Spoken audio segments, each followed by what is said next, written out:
Vote വഴിയിൽ ഇപ്പോൾ കോട്ടയം ലോക്സഭാ മണ്ഡലത്തിലെത്തിയിരിക്കുകയാണ്.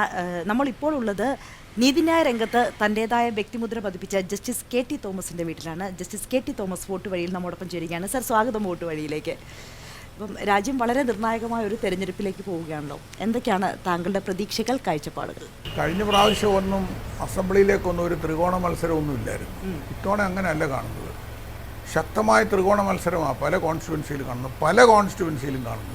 ഈ പ്രാദേശിക പാർട്ടികൾക്ക് കൃത്യമായിട്ടൊരു നിർണായകമായിട്ടുള്ളൊരു തെരഞ്ഞെടുപ്പല്ലേ? പ്രാദേശിക പാർട്ടികൾ ആര് ഇന്ത്യ ഭരിക്കണം? പ്രാദേശിക പാർട്ടികൾക്ക് യാതൊരു പ്രാധാന്യവും ഉണ്ടോ എന്ന് ചോദിച്ചാൽ അവരെ ഒരു ഫെഡറൽ സ്ട്രക്ചർ എന്നുള്ള നിലയ്ക്ക് അവരെ കൂടെ യോജിപ്പിച്ചുകൊണ്ട് പോകുന്ന ഒരു യൂണിറ്റ് വേണം ആര് ഭരിച്ചാലും.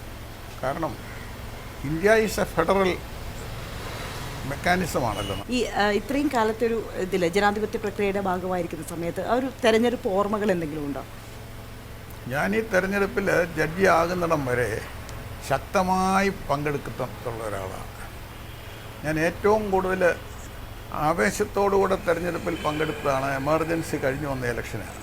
മറ്റെന്തെങ്കിലും ഇപ്പോൾ ഈ തെരഞ്ഞെടുപ്പ് കാലത്തേക്ക് വരുന്ന സമയത്ത് ആദ്യകാലത്തെ തെരഞ്ഞെടുപ്പിൽ നിന്ന് കുറേ പ്രചാരണത്തിനൊക്കെ ഒരുപാട് വളരെ പ്രാകൃതമായിരുന്ന ആദ്യകാലത്തെ തെരഞ്ഞെടുപ്പെന്ന് ഇപ്പോൾ മനസ്സിലാകുന്ന എന്നാണെന്നറിയാം, പെട്ടി വെച്ചിരിക്കുക. അന്ന് പിന്നെ കോൺഗ്രസിൻ്റെ പെട്ടി, ഞങ്ങളെല്ലാം വർക്ക് ചെയ്തുകൊണ്ടിരുന്ന കോൺഗ്രസിനാണല്ലോ, അപ്പോൾ കാളപ്പെട്ടി. മറ്റേ കമ്മ്യൂണിസ്റ്റ് പാർട്ടിയുടെ പെട്ടിയുടെ അരിവാൾ പെട്ടി. പിന്നെ ഒരു സ്വതന്ത്ര വേറൊരു പാർട്ടി അന്നേരം ഉണ്ടായിരുന്നു, അവർക്ക് വേണ്ടി ആനപ്പെട്ടി, പിന്നെ തുലാശി പെട്ടി, ഇങ്ങനെ ഓരോ പെട്ടികളുണ്ട്.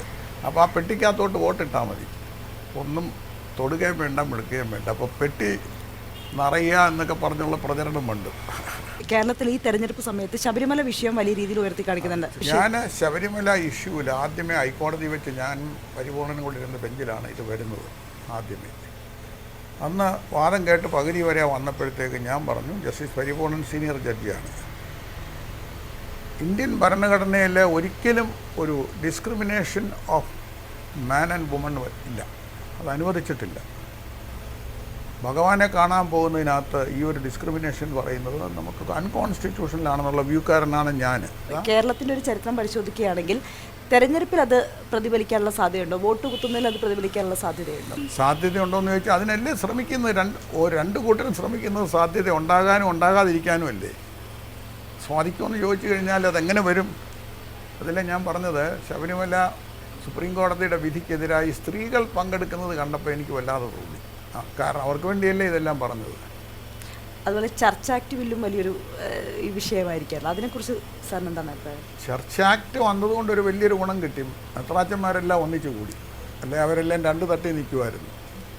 മെത്രാച്ചന്മാരെല്ലാം ഒന്നിച്ചു കൂടിയതോടുകൂടെ ചർച്ച് ആക്ടിന് അതിന് കാരണമായല്ലോ എന്നുള്ളൊരു സന്തോഷം എനിക്കുണ്ട്. ചർച്ച് ആക്ട് ഞങ്ങൾ ഗവൺമെൻറ്റിൽ കൊടുത്തു പോലുമില്ല, ഞങ്ങളത് രൂപകൽപ്പന ചെയ്തുകൊണ്ടിരിക്കുന്നതേ ഉള്ളൂ. അതിൻ്റെ ഒരു ഏകദേശ രൂപം വന്നത് ഞങ്ങൾ വെബ്സൈറ്റിൽ പബ്ലിഷ് ചെയ്തു, ആളുകളുടെ ഒപ്പീനിയൻ ചോദിക്കാൻ മാത്രം. അപ്പോഴേ ബഹളമായില്ലേ. കോട്ടയം മണ്ഡലത്തിലൊരു വോട്ടറാണല്ലോ, കോട്ടയത്തെ ഒരു മത്സരത്തെ എങ്ങനെയാണ് കാണുന്നത്? കോട്ടയത്തെ മത്സരത്തെ എങ്ങനെയാണ് കാണുന്നത്? ട്രാങ്കുലർ മത്സരമല്ലേ ഇവിടെ നടക്കുന്നത് അല്ലേ? കോട്ടയത്തെ മത്സരത്തിൽ വ്യക്തിപരമായി ആരാ ജയിക്കേണ്ടതെന്നുള്ളത് എനിക്കറിയാം. ഞാൻ മനസ്സുകൊണ്ട് ആഗ്രഹിക്കുന്ന മിടുക്കനായിട്ടുള്ളൊരു സ്ഥാനാർത്ഥിയെ ഞാൻ കാണുന്നുണ്ട്. Thank you sir. എന്തായാലും വോട്ട് വഴിയിൽ ജസ്റ്റിസ് കെ ടി തോമസിൻ്റെ വീട്ടിൽ നിന്നും കോട്ടയം ജില്ലയിലെ മറ്റൊരു സ്ഥലം ലക്ഷ്യമാക്കി നീങ്ങുകയാണ്.